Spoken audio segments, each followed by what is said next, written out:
पाकिस्तान जैसे देश ने कई सारे मंत्रियों की कटौती कर दी है, सरकारी अधिकारियों की गाड़ियों पे कटौती कर दी है, अननेसेसरी जो सेवाएं थी उनको कुछ दिन के लिए होल्ड कर दिया है।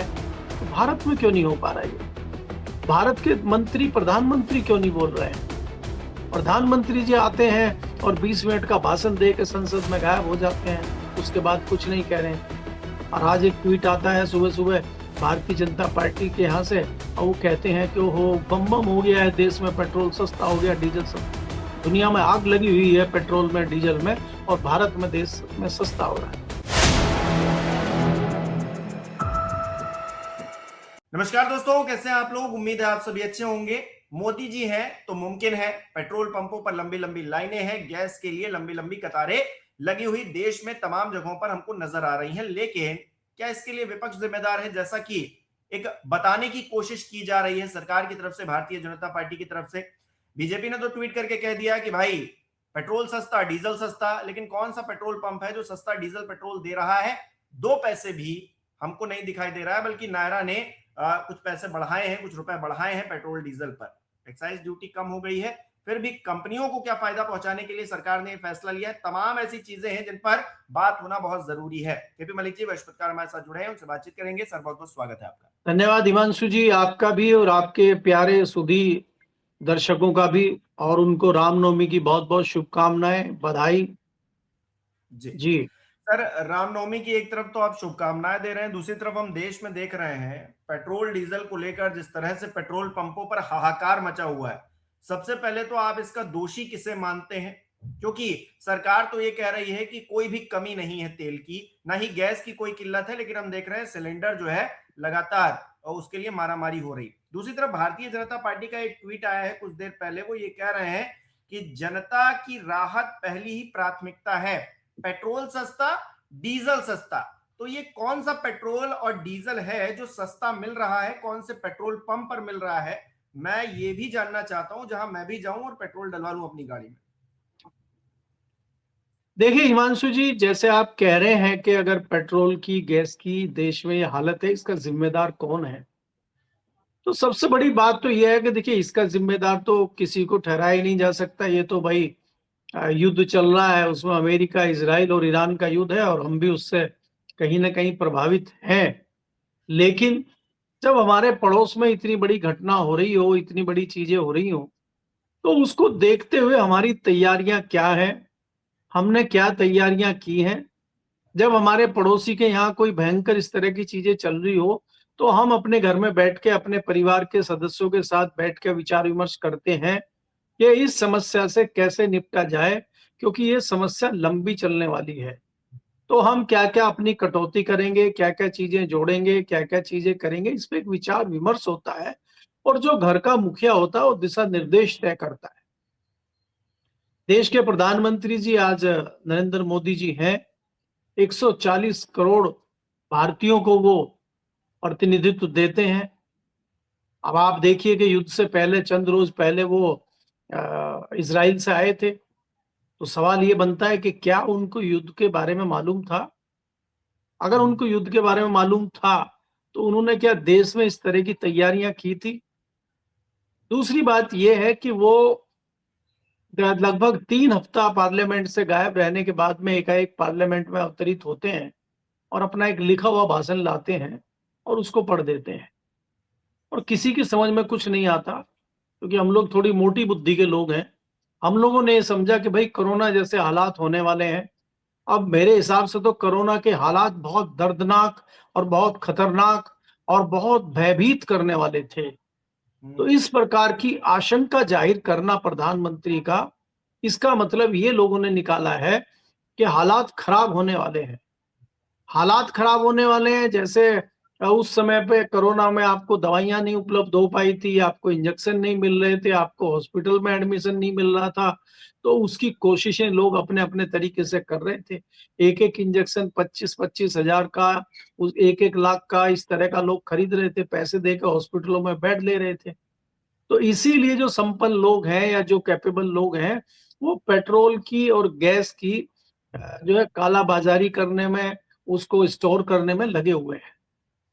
लेकिन सरकार क्या कर रही है? सरकार का दायित्व यह है कि देश में शांति बनाए रखे और समय समय पर संदेश दे, बुलेटिन जारी हो हर रोज कि भैया ये युद्ध चल रहा है, इसमें हमारी ये तैयारियां हैं, ये प्रॉब्लम आई थी, हमने इनका निदान कर दिया है और आगे अगर इस तरह की प्रॉब्लम आती है तो उनका निदान हम करेंगे। इसमें कोई दो राय नहीं है कि देश में तेल की गैस की कमी है, लेकिन इसमें भी कोई दो राय नहीं है कि हमारे पास संसाधन है और हम लंबे समय तक इसको प्रयोग कर सकते हैं। हमें जनता का सहयोग चाहिए और जनता जहां पे ये होता था कि भाई पेट्रोल यूज करते हैं, आप अकेले गाड़ी में जा रहे हैं, जैसे आप प्रधानमंत्री जी एक रिक्वेस्ट जारी करें, एक संबोधन जारी करें कि भाई अगर कोई अपने घर से जा रहे हैं तो वहां कार में लोगों को दे, कार का प्रयोग कम करें, जो सार्वजनिक वाहन है उनका प्रयोग करें जिससे कि पेट्रोल की खपत कम हो। जो जो जो चीजें हम रोक सकते, पाकिस्तान जैसे देश ने कर दिया। पाकिस्तान जैसे देश ने कई सारे मंत्रियों की कटौती कर दी है, सरकारी अधिकारियों की गाड़ियों पे कटौती कर दी है, अननेसेसरी जो सेवाएं थी उनको कुछ दिन के लिए होल्ड कर दिया है। तो भारत में क्यों नहीं हो पा रहा है ये? भारत के मंत्री, प्रधानमंत्री क्यों नहीं बोल रहे हैं? प्रधानमंत्री जी आते हैं और 20 मिनट का भाषण दे के संसद में गायब हो जाते हैं, उसके बाद कुछ नहीं कह रहे हैं। और आज एक ट्वीट आता है सुबह सुबह भारतीय जनता पार्टी के यहाँ से, और वो कहते हैं कि ओहो बम बम हो गया है देश में, पेट्रोल सस्ता हो गया, डीजल सस्ता। दुनिया में आग लगी हुई है पेट्रोल में, डीजल में, और भारत में, देश में सस्ता हो रहा है। नहीं इनको सर, पता ही नहीं ये है तब क्या कह करें। रहे हैं कि इसी ट्वीट में बीजेपी के कि जब कुछ लोग शोर और भ्रम फैलाने में लगे हैं तब सरकार जमीन पर समाधान लागू कर रही है। एक्साइज ड्यूटी घटाई गई है 10-10 रुपए पेट्रोल डीजल से, लेकिन इससे आम आदमी को कोई राहत मिली है? अभी तक तो इसकी कोई सूचना नहीं है। जब तक हम ये रिकॉर्डिंग कर रहे हैं तब तक तो बिल्कुल कोई सूचना नहीं है कि पेट्रोल डीजल के दाम कम हो गए हैं। बल्कि एक दिन पहले खबर ये आई थी कि नायरा कंपनी ने पैसे बढ़ा दिए हैं पेट्रोल डीजल पर। लेकिन यहां तो कहा जा रहा है, सीधे सीधे झूठ बोला जा रहा है, पेट्रोल सस्ता डीजल सस्ता।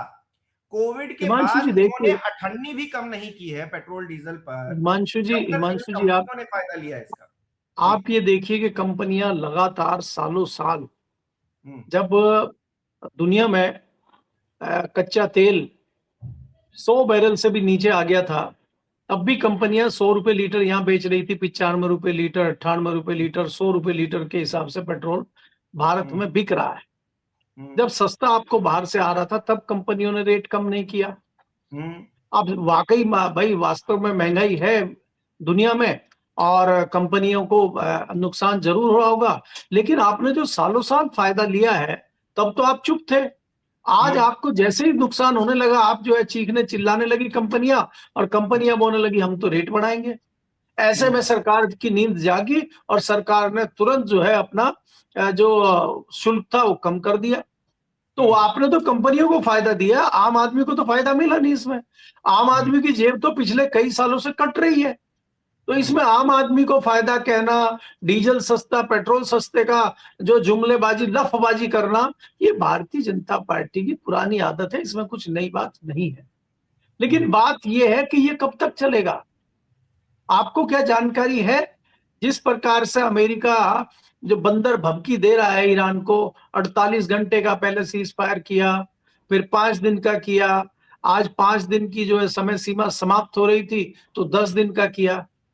इसका मतलब क्या है कि अमेरिका टक्कर नहीं ले पा रहा है ईरान की, ईरान से कर नहीं पा रहा है मुकाबला, वो जो करना चाहिए था, उसको डरा हुआ है कहीं, या कोई बड़ी तैयारी कर रहा है हमला करने की और उसको समय चाहिए, वो समय गेन कर रहा है। तो ऐसे में भारत क्या कर रहा है? दूसरा सवाल ये भी खड़ा हो जाता कि इजराइल कहां गायब है? इजराइल की तरफ से तो कुछ आ ही नहीं रहा है।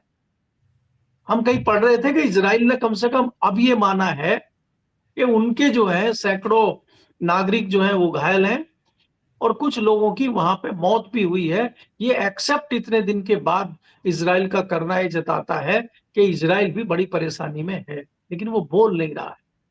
और अमेरिका लगातार सीज फायर कर रहा है। ईरान कह रहा हमसे कोई बात हुई नहीं और हम इनकी शर्तें मानने को तैयार नहीं है।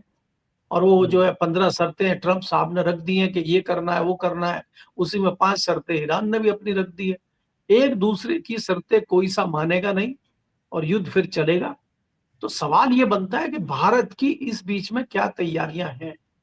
और तैयारियां अभी खाली आप पेट्रोल की और गैस की मत देखिए, बड़ी तादाद में, और मुझे तो लगता है कि 80% से भी ज्यादा हम लोग केमिकल फर्टिलाइजर खाद वहीं से आता है, हमारा गल्फ कंट्रीज से और मिडिल ईस्ट से। तो वो कैसे आएगा? हमारी फसलों की बुआई कैसे होगी? फिर देश में खाद्यान्न कहाँ से आएंगे? तो ये तो देश का सिस्टम ही बिगड़ जाएगा। क्या इस पे भी सरकार की कोई तैयारी है? अच्छा सर, और आपको नहीं लगता हास्यास्पद, है कि मोदी जी को इस वक्त सामने आकर देश को संबोधित करना चाहिए, जो हालात बन गए हैं? नहीं देखिए हिमांशु जी, मोदी जी तो देश को संबोधित तब करेंगे जब उनको कहीं शांति मिले। तो चौतरफा घिरे हुए हैं, उनके ऊपर तो 1000 हमले चल रहे हैं। एक नया हमला एक महिला पत्रकार ने कर दिया है, उसका यहाँ पे चर्चाएं चल रही हैं दिल्ली में। जिस प्रकार से ट्रंप लगातार बेइज्जत कर रहे हैं मोदी जी को, जिस प्रकार से चीजें कर रहे हैं, तो मोदी जी की तो हिम्मत ही नहीं हो रही। विपक्ष विपक्ष जो है डंडा दे रहा है उनको। जब वो पार्लियामेंट में नहीं बोल पा रहे हैं, मन की बात अपनी कर रहे हैं, मन की बात की तरह ही आपकी बात सच है, आपकी बात ठीक है कि मन की बात जैसा करते हैं, एक तरफा ही टीवी पे आके कुछ तो बोलिए, कुछ तो कहिए। अगर आप कुछ नहीं कहेंगे, कुछ नहीं बोलेंगे, तो ये पैनिक बढ़ेगा और लोगों की समझ में नहीं आएगा। लोगों की जितनी बुद्धि है वो पेट्रोल इकट्ठा करेंगे, डीजल इकट्ठा करेंगे।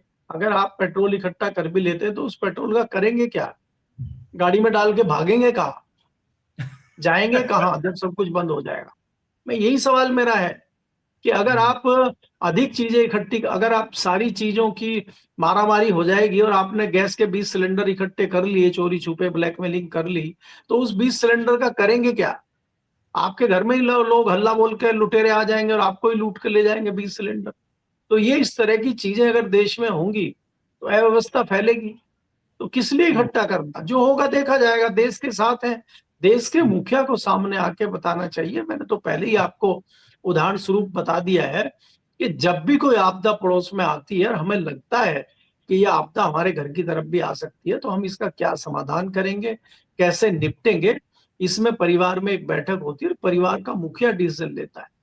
आज हमारा जो भारत नामक परिवार है उसके मुखिया मोदी जी हैं, तो मोदी जी को डिसीजन लेना चाहिए। और विपक्ष के साथ जो सर्वदलीय मीटिंग आपने करी है उसमें आप खुद ही नहीं आए, तो ये जताता है कि आप बहुत सीरियस नहीं है चीजों को लेकर। देखिए, आपसी मतभेद हो सकते हैं, आपके राजनीतिक मतभेद हो सकते हैं, लेकिन राष्ट्र के मामले में, राष्ट्र की समस्या के मामले में देश एक साथ खड़ा हुआ है। हम किसी मामले पर विरोध कर सकते हैं, मोदी जी का, देश के प्रधानमंत्री का किसी नीतियों पर विरोध कर सकते हैं, लेकिन राष्ट्र के मामले पर सब एक हैं। राष्ट्र के बिल्कुल। मामले पे सब मोदी जी के साथ हैं। कोई माने ना माने, मोदी जी को देश ने प्रधानमंत्री बनाया है, तो प्रधानमंत्री के साथ राष्ट्र के मामले पे सब उनके साथ खड़े हुए हैं। उनको आगे बढ़ना चाहिए, एक निर्णय लेना चाहिए। लेकिन क्या वो निर्णय लेने की हैसियत में है? क्या अमेरिका उनकी सुन रहा है? अरे भाई, अगर मुनीर को जो है, असीम मुनीर को जो है ट्रंप साहब मध्यस्थ बना के भेज रहे हैं और मध्यस्थता की बात उनसे कर रहे हैं, तो आपसे ज्यादा विश्वास तो लगता उन्हीं के ऊपर उनका है। नहीं तो इस मध्यस्थता के लिए ट्रंप साहब आपको भी संपर्क कर सकते थे। तो वो आपको इतना कैपेबल नहीं समझ रहे हैं। तो असीम मुनीर में कहां से इतनी ताकत आ गई? वो तो खुद ही चाइना की गोदी में बैठा हुआ है। वो तो खुद ही चाइना के साथ जो है गलबैया डाल के घूम रहा है। अगले अगले महीने फिर जो है विजिट है अब्दुल वसीम मुनीर की चाइना में। तो वो तो चाइना चाइना कर रहे हैं, और उसके बावजूद ट्रंप साहब उनको बिरयानी खिला रहे हैं और ट्रंप साहब उनको मध्यस्थता करने के लिए आगे बढ़ा रहे हैं। ये क्या कारण है? इस पे हम सोच रहे हैं क्या? जी। अच्छा, एक तरफ मोदी जी बोल नहीं पा रहे हैं, देश को समझा नहीं पा रहे हैं, दूसरी तरफ कुछ लोग बोल पाने की परिस्थिति में आ नहीं पा रहे हैं, क्योंकि काम ही कुछ ऐसे हो गए। उत्तर प्रदेश में एक एमओयू साइन हुआ एआई के नाम पर। 43 लाख की कंपनी थी, उसको जो है 25,000 करोड़ का एमओयू साइन करवा दिया गया। ना अधिकारियों ने देखा, ना किसी नेता ने देखा, एमओयू साइन हो गया, सब बम बम हो गया कि उत्तर प्रदेश के अंदर अब एआई पार्क बनेंगे। योगी जी ने भी घोषणा कर दी, तस्वीरें छप गई, लेकिन अब पता चल रहा है एमओयू रद्द करना पड़ गया है। बताइए, उत्तर प्रदेश के अंदर आज तक सिर्फ यही एमओयू नहीं, जितने भी एमओयू हुए हैं उसका एक चिट्ठा रखना चाहिए सरकार को सामने कि इससे ये फायदा हुआ, प्रदेश को इतना इन्वेस्टमेंट आया। लेकिन योगी जी तो बम बम कर रहे हैं। देखिए हिमांशु जी, अगर आप उत्तर प्रदेश की बात करें या किसी दूसरे राज्य की बात करें, इन्वेस्टमेंट के नाम पे कई सारे जो है एमओयू साइन होते हैं, दिखाने के लिए, मीडिया को भरमाने के लिए, लोगों को ये दिखाने के लिए विकास कार्य बहुत चल रहे। वो एमआईयू एमओयू सिरे कितने चढ़ते हैं, हम्म, आखिर तक कितने पहुंचते हैं, ये बड़ा सवाल है। आप याद कीजिए, उत्तर प्रदेश में उससे पहले भी बड़े बड़े एमओयू हुए हैं। हम्म, रिलायंस ने बहुत बड़ा एमओयू साइन किया था कि दुनिया का सबसे बड़ा बिजली घर और बिजली पावर हाउस जो है नोएडा के आसपास बनेगा। हमें तो दिख नहीं रहा आज तक। हालांकि मायावती जी ने फिर इसको सच भी किया है कि भाई जेवर एयरपोर्ट सबसे बड़ा एयरपोर्ट बनेगा। आज एयरपोर्ट तैयार है और प्रधानमंत्री जी उसका फीता काटने के लिए पहुंच गए हैं। तो ऐसा भी नहीं है। लेकिन क्या सारे एमओयू सिरे चढ़ते हैं? और जिसके साथ आप एमओयू कर रहे हैं उसकी आप जांच पड़ताल करते हैं? पिछले कुछ सालों में भ्रष्टाचार अपने पीक पे चल रहा है। जिन अधिकारी को जिम्मेदारी सौंपी गई थी एमओयू करने का, वो डॉक्टर नीरज गुप्ता है और पहले पशुधन विभाग में वो उत्तर प्रदेश में होते थे। तमाम अनियमितता और तमाम घोटाले घपले के कारण उनको कुछ समय पहले ही वहां से हटाया गया। और मजे की बात आप ये देखिए, इतने प्रभावी करने वाले व्यक्ति हैं वो तत्काल जो पूरा एमओयू उत्तर प्रदेश का होना है उसके इंचार्ज बन के बैठ गए। और उन्होंने जो है 25,000 करोड़ का एमओयू एक ऐसी कंपनी से बेंगलोर की कर लिया जिसका करीब 45-48 लाख रुपया जो है पूरे साल का उसका टर्नओवर है। अब इसमें क्या उनकी आंखों पे पट्टी चढ़ी हुई थी? उन्होंने कंपनी की जांच ही नहीं करी। उन्हीं उनको वो कंपनी ही क्यों मिली? और कोई कंपनी नहीं थी क्या? क्यों हुआ होगा ये आपको सोचना चाहिए, क्योंकि हम्म। भ्रष्टाचार चरम पे है। जब एक अधिकारी को कुछ दिन पहले आपने भ्रष्टाचार के आरोप में हटाया है, उसी अधिकारी को आप इंचार्ज कैसे बना सकते हैं एमओयू का? ये सवाल ये सवाल है। इनके जवाब कौन देगा? क्या योगी जी को जो लिख के दे दिया जाता है, अधिकारियों द्वारा जो बता दिया जाता है, योगी जी उसी पे कर लेते हैं या कुछ तथ्यों की जांच वांच भी करते हैं? सवाल बड़ा ये है। क्या योगी जी को जो घेर रखा है कुछ अधिकारियों ने, नौकरशाहों ने, और वो घेर के चल रहे हैं योगी जी को, तो क्या योगी जी की नैया को वो 27 में पार कराना चाहते हैं या डुबाना चाहते हैं? ये भी योगी जी को समझना होगा। नहीं, उत्तर योगी जी तो इस प्रदेश में बात पे अगले ज्यादा साल चुनाव फोकस्ड है। है ना सर। इस बात पे वो ज्यादा फोकस्ड हैं कि गोरखपुर में अब जो सिंगर हैं, गायक हैं, डांसर हैं, उनकी जगह पर कौन महिला अब जो है उनकी उम्मीदवारी बढ़ेगी, क्योंकि उन्हीं को छेड़ते रहते हैं। वीडियो वायरल होती रहती है, एक बार, दो बार, तीन बार। मतलब अब ये मतलब रवि किशन का लगता है जैसे कोई मतलब घरेलू बात हो गई है कि वो योगी जी जाएंगे और उनको छेड़ देंगे और वीडियो वायरल होगी। इसमें ज्यादा इंटरेस्ट है।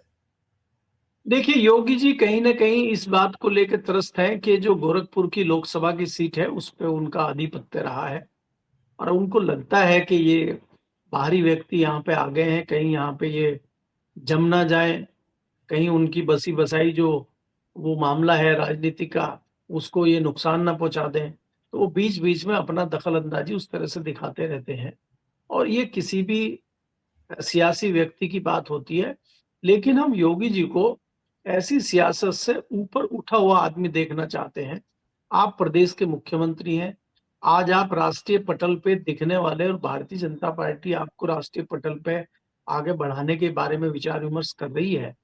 और ऐसे में अगर आप इतनी छोटी चीजों को सोच रहे हैं, उनको आप इंगित कर रहे हैं, आप रवि किशन को छेड़ रहे हैं, तो ये जताता है कि आपकी मानसिकता कहीं ना कहीं मठ मठ के आसपास ही है। और मठ आप छोड़ना नहीं चाहते। आपका मठ से भी लगाव है, आपका गोरखपुर से भी लगाव है।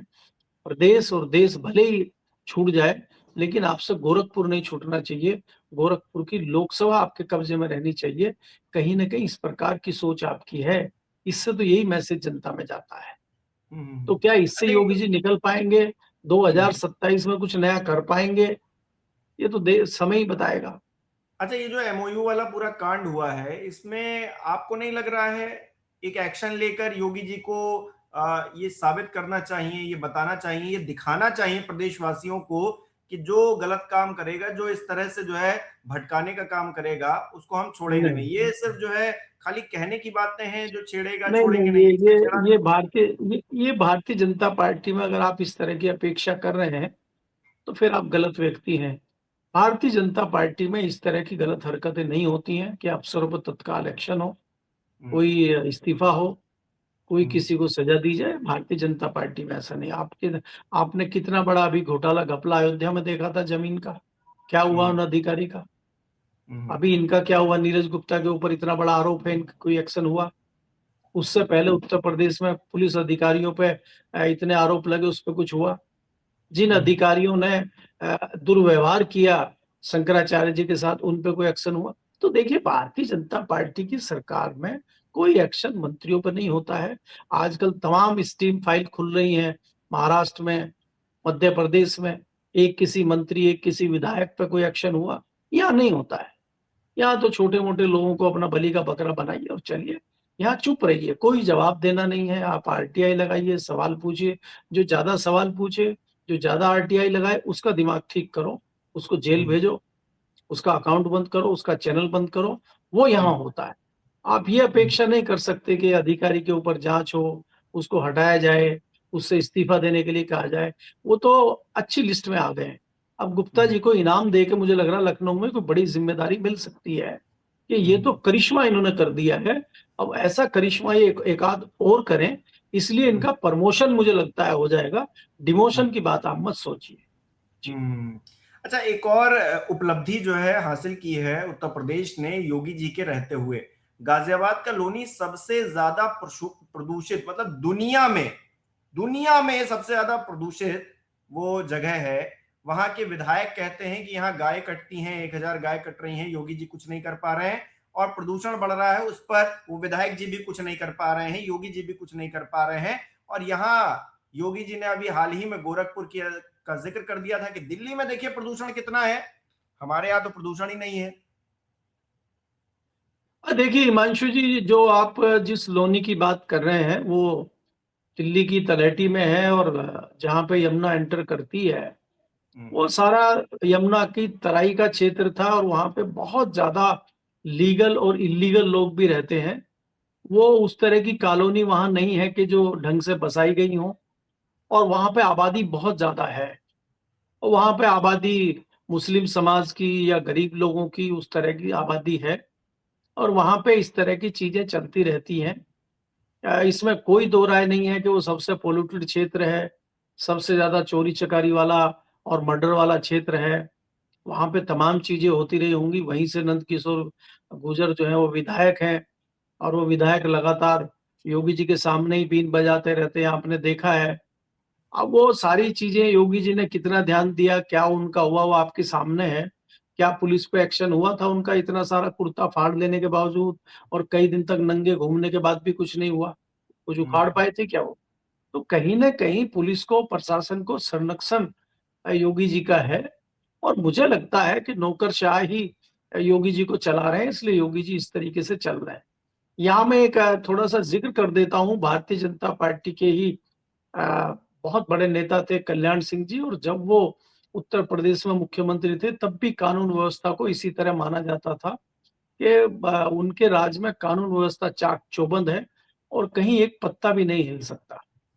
और बाद में मैं आपको एक घटना बताता हूं कि 2012 में जब अखिलेश यादव प्रदेश के मुख्यमंत्री बने, तो हम दिल्ली में उनके बंगले पे चाय पीने गए थे, और मैंने सवाल पूछ लिया कि बाबूजी आप ये बताइए, आप तो उत्तर प्रदेश के मुख्यमंत्री रहे हैं और इतना बढ़िया आपने प्रदेश को चलाया, कानून व्यवस्था भी चकाचक थी, तो क्या ये नवयुवक और युवा अखिलेश यादव जो सीएम बने हैं, क्या ये उत्तर प्रदेश के इतने बड़े जो अमले जमले जुमले और इनको सबको संभाल पाएंगे? क्या नौकरशाह इनके कंट्रोल में आएंगे, और इतना बड़ा प्रदेश ये कैसे हैंडल करेंगे? तो उन्होंने कहा देखिए, अगर आप ब्यूरोक्रेसी की बात करते हैं तो ब्यूरोक्रेसी एक ऐसा सदा हुआ घोड़ा होता है कि जैसे ही उसके ऊपर घुड़सवार बैठता है, वो 4 कदम चलते ही टक टक टक टक चलता है, और वो समझ जाता है कि घुड़सवार ट्रेंड है कि अनट्रेंड है। अगर घुड़सवार ट्रेंड है तो नौकरशाह टक टक टक टक टक घोड़ा भाग लेता है, और अगर लगता है कि अनट्रेंड है, वो 4 कदम चलते उसको ऐसी पटकी मारता है, तो फिर घोड़ा जैसे कहता है ऐसे वो चलता है घुड़सवार। अगर घोड़ा बोलेगा पैदल चलो हमारे साथ, तो वो पैदल चलता है, हमारी पीठ पे नहीं बैठ सकता फिर। तो ये तो नौकरशाही की बात हुई। तो नौकरशाही की पीठ पर सवार नहीं हो पा रहे हैं योगी जी। योगी जी उनके पीछे चल रहे हैं, नौकरशाही आगे आगे और योगी जी पीछे पीछे। इसीलिए प्रदेश का ये हाल है। जो कानून व्यवस्था का आपने एक जुमला गढ़ा था दिखाने के लिए, आपने सैकड़ों लोगों के एनकाउंटर किए और हाल ही में जो आपने घटना देखी अभी बनारस की, और एक अपराधी को आपने सामने ला के शंकराचार्य जी के ऊपर फर्जी केस कराया, सुप्रीम कोर्ट से भी आपको लताड़ पड़ी है। और धीरे धीरे जनता के सामने आ रहा है कि हकीकत कुछ और है, आंकड़े कुछ और हैं, सामने कुछ और है, पर्दे के पीछे कुछ और है।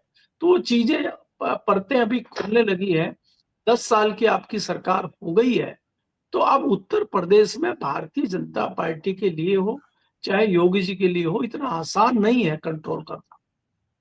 इस बार के 2027 के चुनाव में घमासान होगा, और खाली योगी जी के नाम पे, इनकी कानून व्यवस्था के नाम पे इतनी आसान से सरकार बन जाएगी, ये मुझे दिखता नहीं है। इससे कहीं ना कहीं चिंतित भाजपा भी है, योगी जी भी है, और बाकी जो विपक्ष है उसको भी लग रहा है कि इस बार चांस मिल सकता है, क्योंकि स्थिति बहुत बढ़िया उत्तर प्रदेश में नहीं है। योगी जी को जिस प्रकार से कंट्रोल करना चाहिए था प्रशासन पे, उस तरह का कंट्रोल इनका नहीं है। उसका फायदा मुझे लगता है कहीं ना कहीं विपक्ष को मिल सकता है।